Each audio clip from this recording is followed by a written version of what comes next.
project. Fourscore and 7 years ago. Fourscore.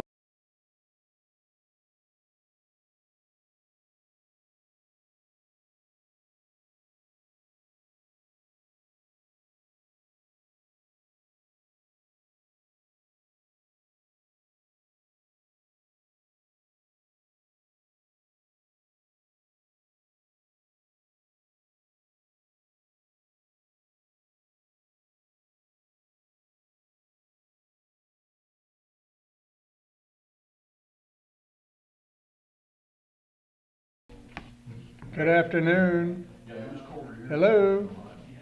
We had one night we got down to the single. How about now? Can you hear me?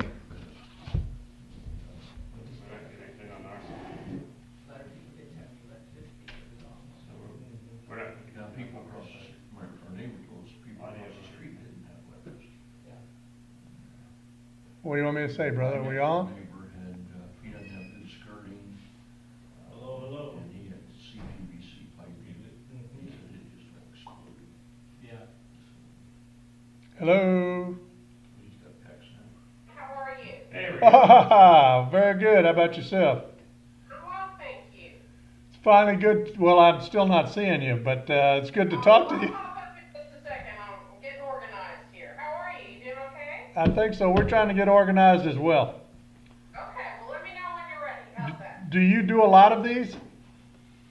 I am doing quite a few of these, yes. How do you like it so far? Doing quite a few of these. How do you like it so far? Well, I'm ready to go back to in person. I think it's easier to get to meet people. Amen. Amen.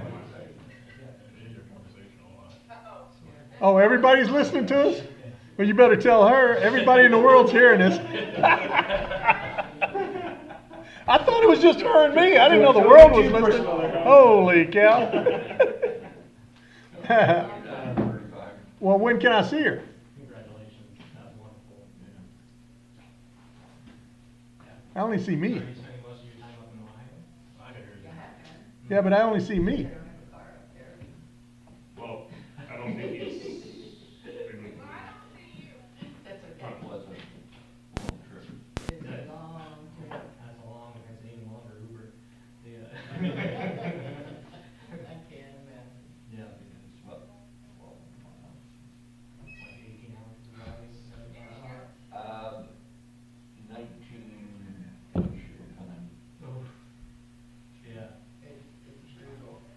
Yeah, I got some family up in the Fort Wayne, Indiana territory, so we'll go up there, spend time in Dayton, Ohio, checking out the Air Force and Space Museum up there, stuff like that. It's all really cool. I like it a lot. Start talking about that. Okay, what do you want me to talk about? Start talking about that. Christy, are you familiar with what we're doing? Do you know the background of this welding symposium? Oh, I'd like to hear it from your perspective. Well, this started about 16 years ago. At that point, I was with another company then and selling filler metals, and one of the things that kind of torqued me was that no one in the state of Texas was offering, that I was aware of, that was offering any kind of educational classes or credits or anything to lead the welding industry. There was no organized effort being done to educate the people in the industry. And one of the things that I thought that I would do was organize an event that at least twice a year I would invite speakers within the industry, anywhere from heat treatment to welding to drone inspection of plants to anything within the industry, UT testing or whatever, to come in and present, to where we would not only further the welding business, but also to have the people in the business, especially in the greater Houston Gulf Coast area, to come and meet one another and exchange ideas and problems, because the different companies I was calling on, a lot of them had the same welding challenges, but they had nowhere to go or nobody to talk to find an answer. And so we started 16 years ago. I started with a couple of guys, and we got I think we had 4 speakers the first time, and they each spoke for about an hour apiece. But what we found was, because we were live, and a bunch of them, probably the least amount of experience in the room was somebody with 30 years of experience then, everybody had different ideas of how to do things, how to solve the same problem. So it started as being strictly monologue presentations and evolved into somebody getting up there and starting into it, and somebody else raising their hand, sometimes raising their hand, or just hollering out saying, well, I don't agree with that, or we did this, or we did that. And sometimes we tangent off, but we got more accomplished and more learned through interaction and checking on one another and seeing what the ideas were across the entire area. So we progressed from there, and each 6 months I've tried to, well, I've put one of these together every 6 months, and we've gone from 4 speakers a time. Now I think we have 8 this time, and I don't know how I'm going to top this one next time, including having you come speak, because I think we've got a pretty good group. I don't know if did you take any time to watch any of the presentations of any of the other people just to get a feeling or not? I've had a few things going on, so I know Well, you got a whole new organization to build, from what I've heard. we're figuring it out again. We've got a lot going on. And when the legislature's in, it's always tough. I think they give us double the work. Right. No, I appreciate, I don't know if you, well, you mentioned, Mia, who I named, I guess you probably don't know this, but my uncle was a welder, and he died a few years ago. So I have a lot of respect for welders, by the way, because I watched him do it, a lot of it.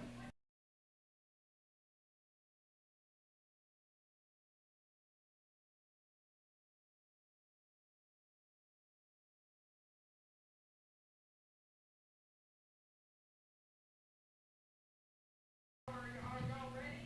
I said, can you weld? Oh goodness, no, I am the least creative welder that you can find. I might could do something if you reminded me how to do it, but, I'll watch these, but it's one of those that say, don't touch my equipment. That makes my shit a better equipment. Well,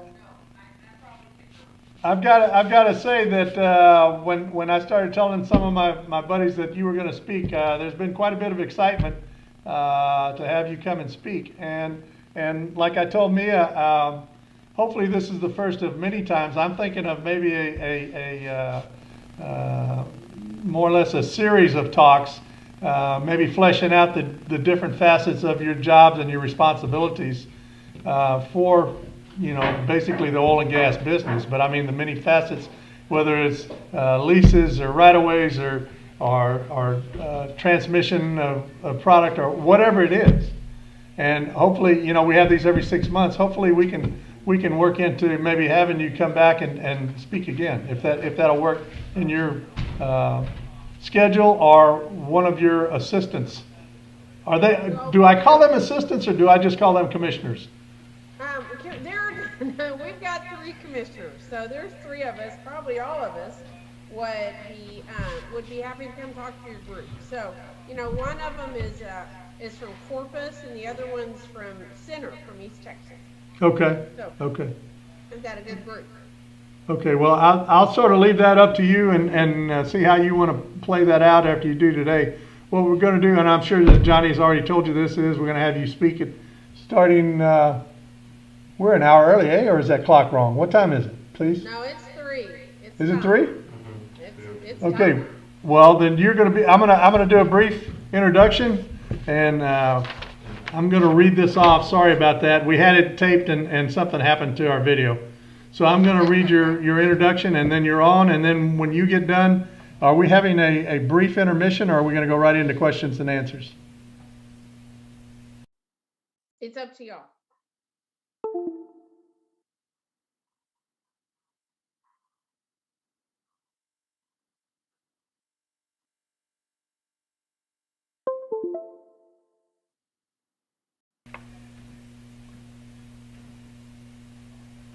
I'm looking for guidance here. Yeah, Say action or something. so, brief intermission. Now, when do you want me to start? Start now. All right. Good afternoon, everybody. My name is John Stoll, and if you've seen any of the presentations so far today, I hope you've been satisfied with the expenditure of your time. And now we have a special treat for you. We have Chairman of the Texas Railroad Commission, Commissioner Christy Craddick, and I have to read this introduction because it is quite impressive. Christy Craddick is in the forefront of the newest wave of conservatives in leadership roles in Texas. Raised in a strong conservative household, retained as legal counsel by prominent Texas firms, and shaped by more than a decade as a trusted political advisor, Craddick has set a clear standard of integrity, self-reliance, and innovation in her position as commissioner at the Railroad Commission. Since her tenure on the commission began in November 2012, Craddick has pushed to maximize the effectiveness and efficiency of an energy industry that is driving the state's unparalleled economic success. In the process, she has repeatedly proven that sensible regulations, careful listening, and plain talk can foster innovation that has solidified Texas leadership in the energy sector. Making it a top priority, Craddick has worked to educate the public about the oil and gas industry and its impact in Texas. She has fought against Washington's one-size-fits-all environmental policies that would kill jobs and stifle energy production growth. Craddick has advocated for recycling in the oil fields, helping to drive the percentage of reclaimed water upwards, an essential achievement in the state enduring a multi-year drought.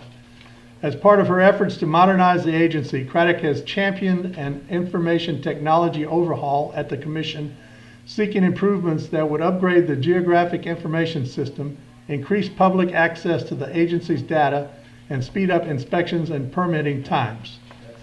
A native of Midland, the heart of the Permian Basin, Craddick earned both her bachelor's degree as a Plan II graduate and her doctorate of jurisprudence from the University of Texas at Austin.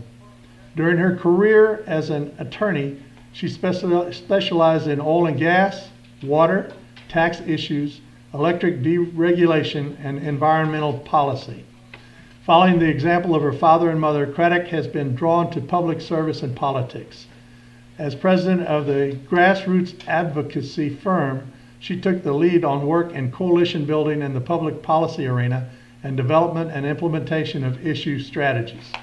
Craddick serves her community as an active member of organizations including the State Bar of Texas, University of Texas Liberal Arts Alumni Advisory Council, and Dell Children's Medical Center Foundation. Christy resides in Austin with her daughter Catherine and is an active member of St. John Newman Catholic Church. Please welcome Commissioner Craddick. Thank you, and thank you for having me this afternoon. It's kind of a nice day to be outside, so thank you all for taking a few minutes. And I thought I'd start by explaining what we do at the Railroad Commission, because I will tell you, I think we're the most important agency in the state. And so let me kind of give you a background. We don't do railroads, by the way. For those of you who thought you were showing up and going to listen about railroads, sorry, we don't do that anymore. Your history lesson for the day is we're 128 years old as an agency now, and initially we did do railroads. But in the 1970s, 1980s in this country, we deregulated railroads, so we don't regulate railroads anymore. But what we do, and what we got in about 101 years ago, is oil and gas regulations. So we are the oil and gas regulator for the state of Texas. So what does that mean? Today, if you are coming to the Railroad Commission, we have 3 commissioners. We're all elected statewide. Our main office is in Austin, Texas, but we have offices all over the state. We have 10 field offices all over the state, with about 850 people who work for us all over the state, a lot of those being inspectors. We do oil and gas. So if you're going to drill a well in the state, you're an oil and you have to come to the Railroad Commission to get a permit to go drill a well. We also do pipelines, and I'll go back to oil and gas in a minute. We also do pipelines and pipeline safety inspections. So today we have 470,000 miles of interstate, intrastate, and gathering lines in this state. Meaning gathering lines going from the wellhead to the bigger pipe. That's enough to go to the moon and back, somebody reminded me the other day. So a lot of pipe. We're the biggest pipe state by a sixth. We do the safety permitting and safety inspections for pipes. We do not get into routing, and we hope that doesn't change. We'll see what the legislature they're in right now. It always changes something, but we don't think that will change for us at this point. We also do gas utilities. So for those of you who have gas that goes into your home, an LDC, gas utility company, we do not just the permitting, but also your rates for that. So how much you pay, that comes out from the Railroad Commission as well. We also do coal mines. People forget we have coal mines in this state. They're strip mines in this state. So basically from Central Texas to East Texas, and we have one as well along our border, a couple along our border, strip mine in our state. And I will say, mining is important and coal is important to us on any given day. Roughly 30% of our electricity on any given day is based on coal. So that's an important part of this state's economy. We also do alternative fuel, so propane and propane training and propane permitting. Uranium mining is important to this state. People forget we have uranium mines in this state. And it happens to be in South Texas. And you know, Johnny, you may want to mute so we aren't getting the feedback. That's okay. So I can't listen to her talk. You can, but you got to go in the other room. How's that? All right, now you can listen to me talk. So we've got uranium mines in this state. We have geothermal in this state. We haven't really permitted one of those in 25 years, but we're beginning to see people talk about geothermal energy. And the other thing that people think that we are behind on as a state, but I will say we're ahead, carbon capture. It's the new buzzword, particularly under this administration. We have been doing carbon capture and have carbon capture rules in this state sitting at the Railroad Commission since 2003. So we're ahead of the game, believe it or not, and are using carbon CO2 in oil and gas fields for enhanced oil recovery. So we're the first state to do so. So we're ahead of the game when you talk about carbon. But I thought I'd go back for a minute, just talk about oil and gas, because that's a big piece of what we do.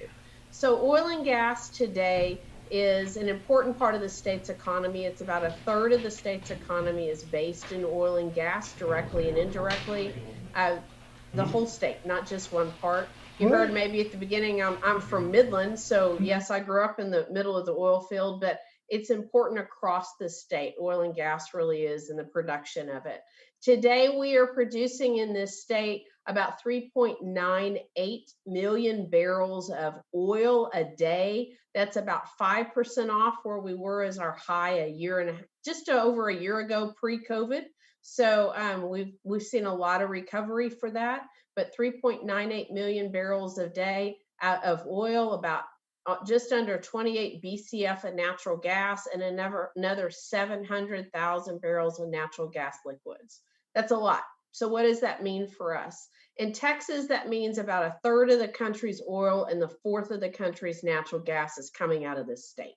That makes us really, really important with the biggest pipe state as well. So energy's the driver. When I told you we were an important agency, you're now understanding, right? So energy continues to be important for us. But say you're not in the oil and gas industry and it doesn't matter to you, you think, okay, I might give you that for your day-to-day living, except, and this is where we always try to remind people, what does it really do for you and what does it do for this state? So last year, meaning in 2020, this state brought in $13.9 billion in tax dollars and payments from the oil and gas industry. What's that mean? That means property taxes like you and I both pay, and school taxes and automobile taxes and taxes of all kinds the oil and gas industry pays. But they also pay what we call severance taxes. So Severance taxes are when you drill an oil and gas well, you pay a percentage of what you've severed, right? What you've taken out of the ground, and you pay a percentage of that is a tax to this state. Where does that tax go? To the rainy day fund. So when you read about the rainy day fund, it's the legislature started, and they always like to spend money, right? They seem like every government agency, I think, and I like the legislature, by the way, but I think every government agency sees a pot of money and they think they might need to spend it on good things, hopefully. Well, as we've started this legislative cycle, which just started in January, there was roughly $10 billion with a B in that rainy day fund. And yet we're already spending it. About $1 billion every year goes to schools in this state, permanent school fund. Another $6.5 billion has come out of that for roads and road infrastructure, and that continues to be important. We can't do anything without roads, and this is a big state, and so we're using that for road infrastructure. A lot of it's maintenance projects across the state, as well as water and water infrastructure projects over a 20-year period. Look, I grew up in West Texas. We don't have any water out there, but if you're in the Houston area, you have a lot of water, but not all of it drinkable. So the goal is with this water infrastructure projects to be able to improve water infrastructure and or build water infrastructure projects. So we do all those projects, and yet we've still got $10 billion sitting in this rainy day fund today. That's a lot of money that this industry's paid into it. And if you just go back 2 years ago and you go look at the legislative issues that were going on at that point, then you'll understand that they used rainy day money, which at that point it really had rained. We weren't that far from Hurricane Harvey. They used the rainy day dollars for both property tax relief as well as Harvey relief for both schools and other things that needed to be paid for by the state. So that has been, the severance tax piece is important. We're the biggest state with the biggest amount of rainy day fund, and it really does allow this state to be in good shape. But it's okay. And look, it ain't going to solve all of our problems, but it at least gives us a little bit of a cushion as we're trying, and we're in a high growth state, to try to figure out how we work our magic, so to speak, and work our budget to make sure we aren't trying to charge people a lot more. That's always the legislature's philosophy, at least I hope. So that is kind of, the rainy day fund is important. So that's a big number. I always think it's like $30 million, about $30 million a day comes in from the oil and gas industry. It's a lot into the state. But I always like to go into some smaller counties that gives you a little bit of more perspective. So like I said, I grew up in Midland. Reeves County out in the Pecos area and Midland County are battling it out to see who the highest producer is as far as county-wide. And Andrews, I think Andrews County's got to be in that mix at this point too. But about 4 or 5 years ago, the largest county production-wise in the country was in Karnes County. Now, a lot of people don't know where Karnes County is, and while they're not #1 anymore, they're still on the top 10 list, by the way. They're in South Texas, down in the Eagle Ford area. The Eagle Ford area produces about 20% of our state's oil and gas, and so it's an important part of our state. There was oil and gas down in the Eagle Ford area, and that field goes into Mexico, goes into northern Mexico. We all think we have borders, but geologically, a lot of things don't care about our man-made borders. So you've got the Eagle Ford area that goes all the way into Mexico. It's as big as Prudhoe Bay in size as far as an oil field. That's pretty big for those of you who've ever been to Alaska.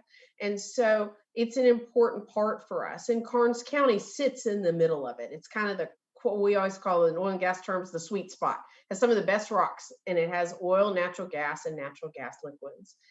So like I said, 4 or 5 years ago, Karnes County was the #1 producing county in the country. Now it's about 7 or 8 in the country. But they have recognized that oil and gas dollars are important to their economics in the county. Today, roughly about 65% of their county budget and 75% of their school budget is based on oil and gas tax dollars. That's a lot for a little county that 4 or 5 years ago didn't have much production at all. So it's touching individual counties as well, but it touches you every day. So I always say, how did you drive here and how did you get here? And did you have, nice rubber tires? And I get some blank stares. Oh yeah, well, of course, we used oil and gas, and that's great. And we're for all kind of fuel in the state. It's important whether it's wind or solar or nuclear or natural gas or coal. It's important for a high growth state. But I remind people that their computers that we all can't live without now, we're all sitting here in front of one, that all the plastic in their computers, that the cleaning products that we've all been using a whole lot of, and all of the masks and the medical equipment that has been really important that we realized in the past year, the chemicals we all use every place are all based in oil and gas. And that's just the beginning of it. So the ink in your pen, everything we touch every single day is based in oil and gas, and people forget about that. And so when people say we could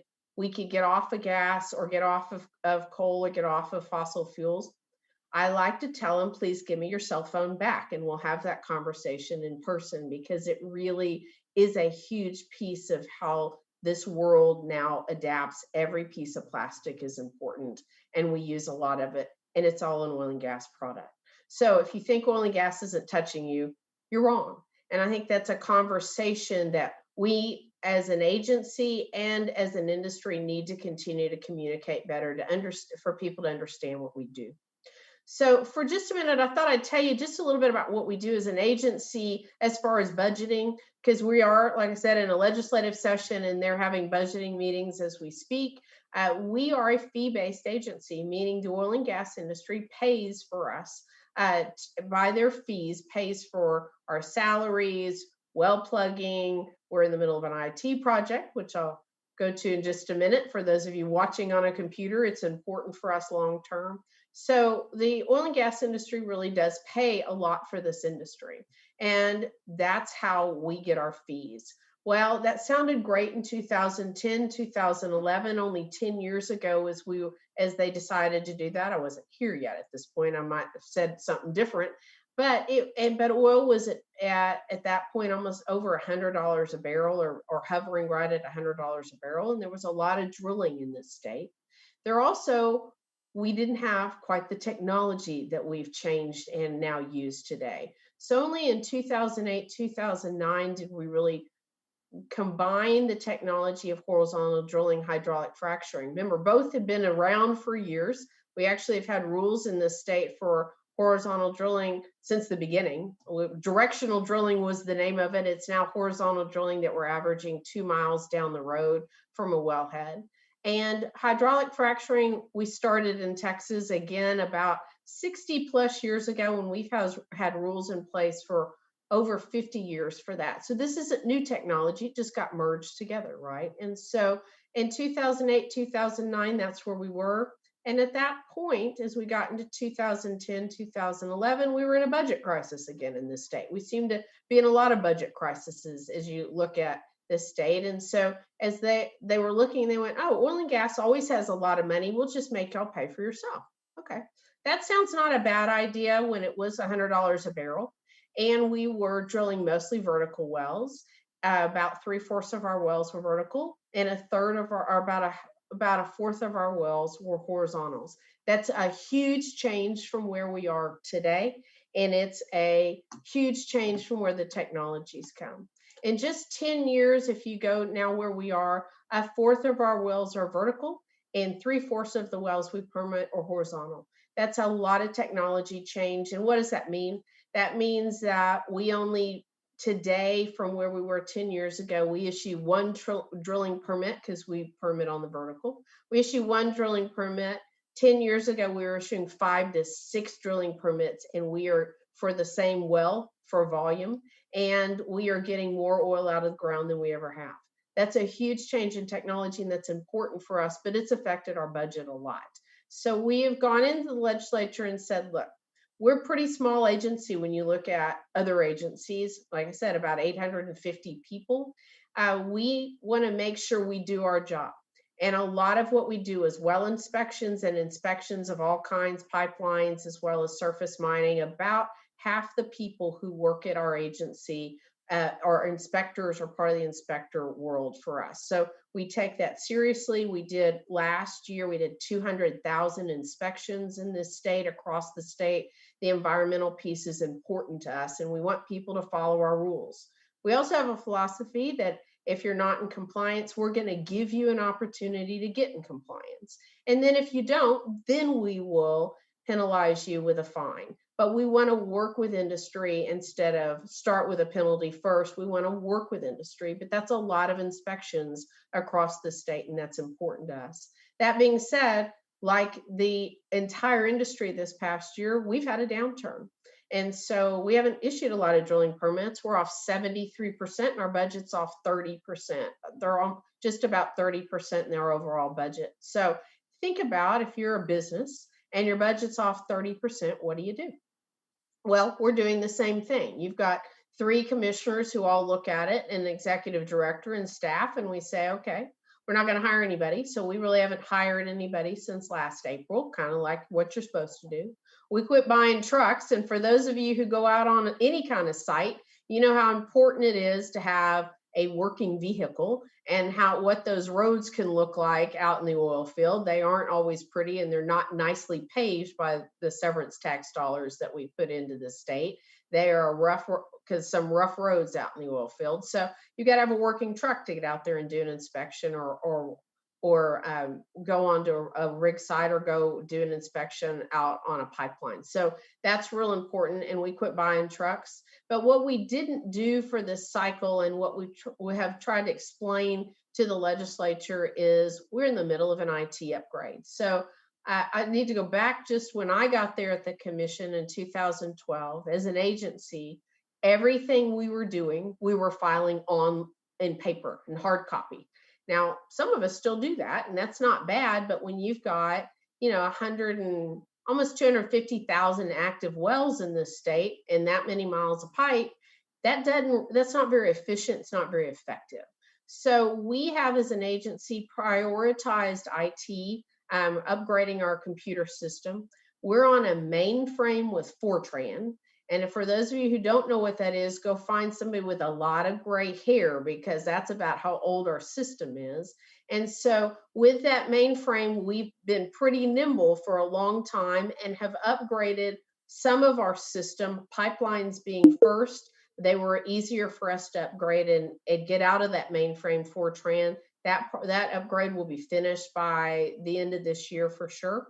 But what we have also done is try to put more of our forms online. We've also, so about 90% today of the forms you file at the Railroad Commission are online, which is a big thing from none, basically, when I got there. We also have a GIS mapping system. Hopefully some of you use it if you're in the oil and gas world. We're not quite as good as Google Maps, but we're pretty close. And so that is been developed and improved since basically in the last 10 years, and continues to improve. You can now go online for any well and inspection for the last 2 to 3 years and get real-time data about each well online. Now, if you went before that, it's still sitting in this mainframe, and we are in the process as of last February, so about a year ago, we signed a contract and the process will take us 6 to 7 years total to get off the mainframe, get off Fortran, come into the new world, and make sure our data is even more available. Transparency has been a priority for us, but it's also efficiencies. So when you look at how we were doing things when I first got to the agency too, with the other place we've managed to upgrade, one of the other places has to do with our permitting for oil and gas permits for drilling wells. When I got there, an expedited permit took 60 days. Now, look, we don't want to take 60 days. We want it to really be expedited. We upgraded our IT on that piece as well. It now takes 2 to 3 days, and that's before we had a downturn, right? So we've managed to do some really smart things, again, with good people sitting at our agency, but we want to continue to improve our efficiencies. But really, everybody wants our data, and that's become a real piece for us, that we want to be more transparent and make it more readily available. Everybody wants to see it, whether you're an operator or whether you're the person living down the street from a well, or you've got a pipeline running through your property. Everybody wants to know what we do, and that's our job, I believe, is to be more transparent. So that's an ongoing process. We've gone in and asked for those dollars again from the legislature, and thankfully they've recognized that we've gotten to the point, technology is so old that if we don't get it done, that it will cost us more. So stay tuned and continue watching our website. We think we've done a lot of good improvements, but we think there's more to come in the next couple of years. So as we go through this legislative cycle, we thought our main priority was going to be budget, and a few things changed about 6 weeks ago. And the fact that we had this cold, and I didn't know we started naming storms until about 4 years ago, but now our cold storm is called Uri.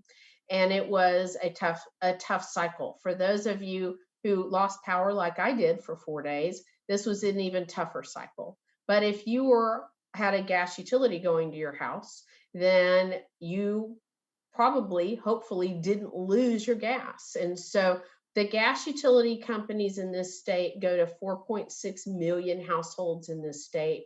Of those 4.6 million households, only roughly 2,100 lost gas pressure. So 99.95% of the gas utility companies, which is what we regulate at the Railroad Commission, they stayed on, kept their gas flowing and helped with the heat in this state. That was really important.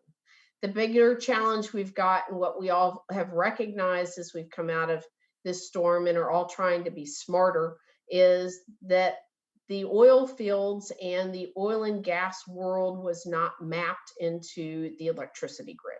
Why? There's a whole lot of he said, she said, and pointing fingers, but the bottom line is, I will tell you that the oil and gas industry didn't know they could be mapped for the most part. And as an agency, we've gone in and asked the legislature to make sure we're all communicating better and that we are mapping ourselves. Like I said, we have a GIS mapping system. We can do that pretty easily, and we think that makes really good sense. And then it's up to those operators to go fill out a form that wasn't, again, readily available and not available in the oil field, but to fill out forms, have conversations with their electricity company and make sure that they know that we exist. Because here's what happened for all of us as we got to day 2 of being in the cold, right? And this is on the 16th, Tuesday. There were a lot of phone calls, as you can imagine, going on during that time period. We need gas here. We're pulling from storage here. We pulled max amount of storage that we had available in the state for 5 straight days from natural gas storage. That's pretty amazing. We don't think we've ever done that before, and it kept us going as a state. Again, kept those gas utilities going. And as we came out of the cold and it began to thaw a little bit in West Texas, they had 8 straight days of 32 below 32 degrees. And again, I think a record of 8 straight days. They called and said, we'll get gas flowing to you, but you've got to turn the power back on. And we went, you don't have any power in the oil fields? No, we don't. We don't care about our house now, but you go turn it back on in the oil fields. It's safe for our people to go back out into the fields. The roads are beginning to be plowed. We can go out there. It's 20, 25 degrees, but we don't have any power. And so on that Tuesday, we all started there was a lot of, where are your coordinates? Where are you in an oil field? Can you get your people out there? Can you do something with your solids, and/or we had saltwater disposal wells that were down? How can we get the oil field back up and going? And it's not like you flip a switch, right? So within about 24 to 36 hours, we really saw gas starting to flow in the state.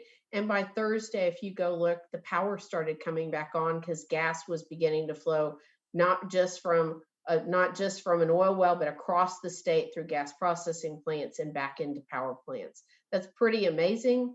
And that started this conversation. Why didn't we have this before? I don't know the answer to that question, but we are, as an agency, definitely going to map and share our data even more so. We think that's important for all of us across the board. And the legislature's having lots of hearings. And in fact, tomorrow, so is our U.S. Congress having lots of hearings about Texas, and so I'm doing a hearing about that tomorrow. But we think there are some common sense solutions that we've proposed, and hopefully the legislature and other parts of it I don't speak for the electric companies and or the gas utility guys who do electric, who are power plants, but we lost nuclear power, we lost solar power because the sun wasn't out. We lost windmills because the wind wasn't blowing. We lost coal because it froze. Everybody had a challenge that week, and so we should be doing things better and smarter. And I think that's the goal as we start looking amongst ourselves and gathering data, what we do better. And again, mapping to me seems to be some common sense. We all ought to know where our facilities are and how to make sure we get the power to them when we need to. So that's an ongoing conversation.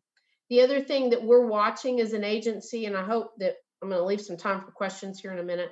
The other things we're watching as an agency, frankly, have to do with a lot of federal government issues. Obviously, we have a new president, we have a new Congress, and they're a lot different than the last group of federal regulators and federal government people. And so they have a different philosophy, good or bad, about oil and gas. And so what we are hopeful to do is educate them about what we do as an agency and to continue working with them. We had a good relationship under the last administration, trying to explain what was going on, how this industry is a job creator. Look, we've got 400,000 jobs in this state that are based on oil and gas.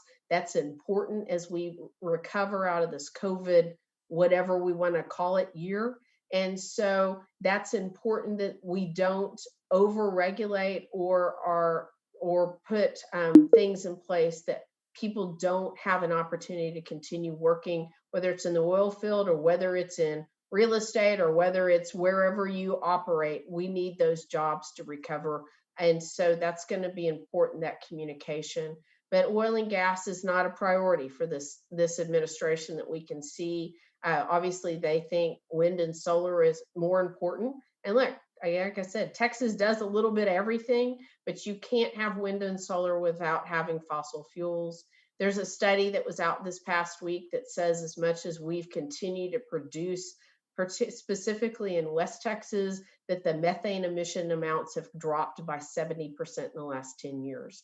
This is industry driven. This isn't overregulation, right? This makes good sense. So we are watching the new federal government, trying to see how we're going to work with them, and hopefully they don't completely shut down oil fields. That being said, one of the pluses about being in Texas versus Oklahoma or New Mexico is that we don't have a lot of federal lands. We were a state first, and so our forefathers, when we became a state, decided to keep most of our land. So where New Mexico, about 50% of their land is federal, and they have to go through a Bureau of Land Management to get a drilling permit, which, by the way, takes them a year, give or take, if they're allowed to get one. In Texas, we don't have that much federal land, and I told you it takes us about 2 days. So it's a difference in doing business, I think, between us and the federal government, and we think we do it pretty well, by the way. So I think that will be something we continue to watch.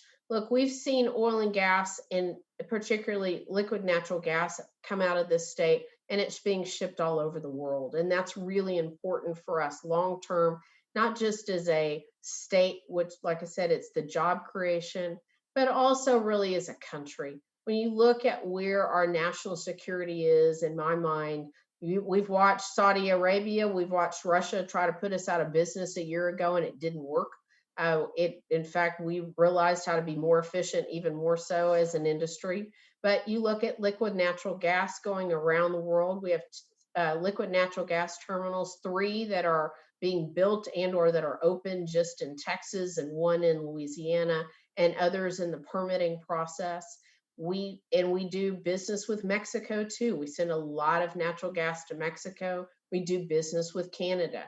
Both sides of our border are big trading partners for us, and it is important that we have good communication between Mexico and Canada, but also that we are continuing to share resources and sell resources back and forth. And so when you look at liquid natural gas in this country, it's not just going to Mexico, which about 3.6 BCF a day does go to Mexico, but we're shipping it to our friends like South Korea. Poland was one of the first shipments that came out of Texas, and they sure don't want to do business with Russia. We're seeing it go to Japan, to other countries all around the world that are our friends that would rather do business with Texas. So I think that's a real opportunity for us as a state, but frankly, as a country, because Texas always leads the way with energy. And so that will be something you'll continue to see this state focus on and make sure that we have an opportunity to sell our products. It's an international commodity. We are not just one little part, we're one little part of it, but we're a big piece when you look at across the world what's going on. What we do in Texas really does spread across the world. So to that end, I'm going to stop there. If people have questions, I'd be happy to answer them. There's a lot going on in the newspaper. I'll be happy to answer questions, but I thank y'all for taking the time. And, I say that we need employees, and when people ask what our biggest challenge is long-term in this industry, besides the overreach of a federal government, the biggest challenge we've got is people, and making sure we've got enough employees, whether they are sitting as a CEO, but all the way down to plumbers and welders and roughnecks out in the oil field and people who communicate in the marketing world. We need people across the board, and employees are important. And that's where we're going to be short in this industry. It's not going away. It's going to be here a long time. And so we need to continue to develop people who want to be in this business and that will continue to be trained in this business. And so I appreciate y'all taking the time. And if you've got any questions, I'll be glad to answer.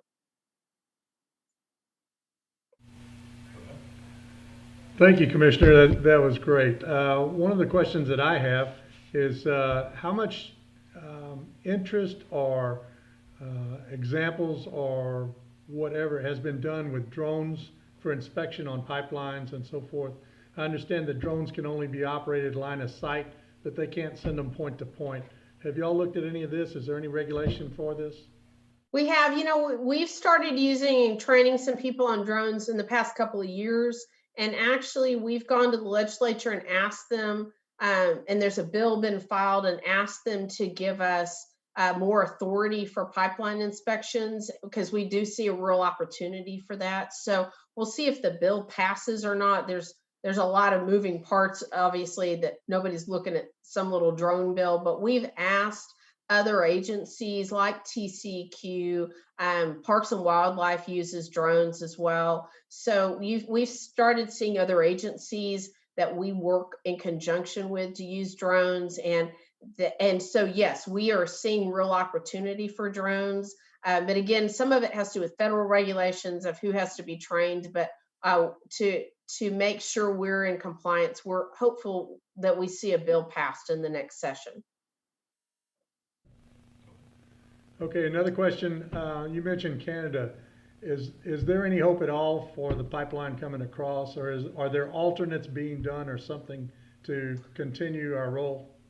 So, Canada, and by the way, I've gotten to know my Canadian counterpart in Alberta in the last couple years. She's great. She, is in the oil sands world, different than Texas, but has some good common sense up there too. And the day after the president canceled Keystone XL pipeline, she and I were scheduled for a call. And I said, well, I hope you're still talking to us.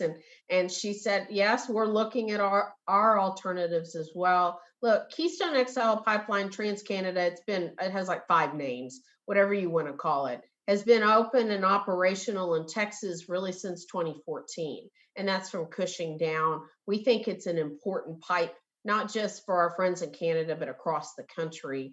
So look, they were almost finished. And as far as the Canadian end, what they decide to do with it, I think will be a real conversation in Canada and going forward. But the bottom line is there are lots of pipelines that go across between Mexico and the United States, and frankly, between Canada and the United States. There are other alternatives. Today, that oil will be put on rail and then shipped down to a point and then put on this pipeline or others, which is not the most effective way. It's not always, look, we use rail, and I said we don't regulate rail anymore, but we still ship a lot of oil on rail, and that's important to this country. So we'll see that oil continue to come into this country by rail now. Where I think Canada will look at their options is whether they now ship it all the way west, and that oil will at some point go to China instead. And I think that's a missed opportunity, and became very political over a pipeline that really was mostly in the ground and is safer than putting it on a rail if you have the opportunity. So you have to go talk to this administration, but I think they let it get so political that it's unfortunate for us not to do common sense business with our neighbors to the north. Okay, my final one, you mentioned nuclear. Do you have anything to do with nuclear, and are there any plans for any sites in Texas at this time? Actually, we have 2 nuclear plants in Texas, and one of them during Uri went down. And, again, it's one of those, you can't flip a switch. It takes about 3 days to restart a nuclear plant. So nuclear is an important part of our electricity base in this state. We do have 2 nuclear plants, one South Texas nuclear plant, one up in Glen Rose, Texas. And so they're an important piece, but they are older. They were permitted back in the 80s when nuclear was kind of popular, if you go back and look in the country. And so they both run, they're both important for our electricity grid. And another couple of companies have looked at nuclear plants in this state, and you have to go through a lot of federal regulations. One company abandoned their project about 3 years ago now. They were $200 million into the permitting process and decided it wasn't worth the money at that point. So that becomes a real challenge for us. Look, everybody wants to have power. That's however it comes. And nuclear is a real conversation again on the federal level, but the permitting process is really onerous. And so whether we see nuclear again, I don't know the answer to that. But today we're about 10% on any given day in the summertime that our grid is based on wind and solar, and that part continues to grow. That's important, but you can't have that growth in my mind without having natural gas. And so we have a lot of natural gas in the state, and we still do have coal. And the mix of all energy sources is really important in a high growth state. We need it all, because some days some of it's down and some days some of it works. And most of the time in a high growth state, you've got to have more power. And so that's going to be important for us long term. Okay, well, I want to thank you again for taking your time to come and address this group, and hopefully we can have you back again. Again, we have the next one scheduled for September, and I'd like to get back in touch with you on that. And just thank you so much for sharing. I'm sure there'll be lots of questions, and we'll get them back to you and go from there. Thank you again. Please do. Thank you all for having me. I appreciate it. Have a good day. Thank you. All right, take care.